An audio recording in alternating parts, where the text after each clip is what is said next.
संस्कृत और तमिल भाषा के बीच के अंतः संबंध को आज हम जानेंगे IGNCA वाराणसी केंद्र के निदेशक डॉक्टर अभिजीत दीक्षित जी से।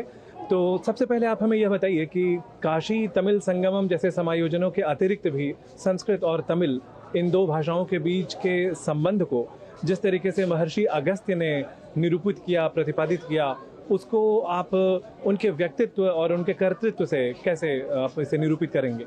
हम यहाँ प्राप्त करते हैं कि काशी में किस प्रकार अगस्त्य मुनि हुए। जब उन्होंने शिव के आशीर्वाद से काशी में जीवन यापन करना शुरू किया तो उन्होंने काशी को एक विहंगम रूप में देखा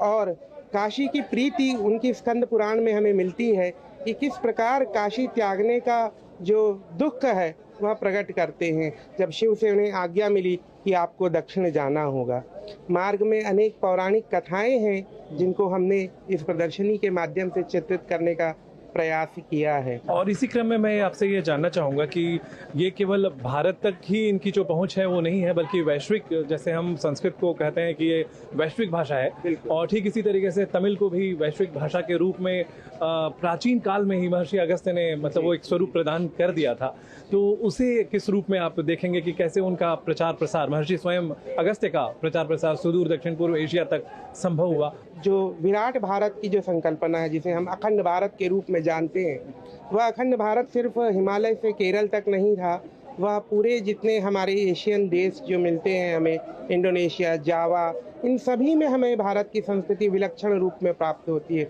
तो ये थे हमारे साथ डॉक्टर अभिजीत दीक्षित जी, जिन्होंने बताया कि महर्षि अगस्त्य एक सार्वकालिक ऋषि हैं जिन्होंने देश और परिस्थितियों से आगे कहीं बढ़कर तमिल को ही नहीं बल्कि संस्कृत को भी इस तरीके से प्रस्तुत किया और दोनों के बीच के अंतः संबंध को भारत में विविधता में एकता के रूप में प्रतिस्थापित किया। मैं कैमरा पर्सन ललित कुमार के साथ नारायण दत्त मिश्र, DD न्यूज़, वाराणसी।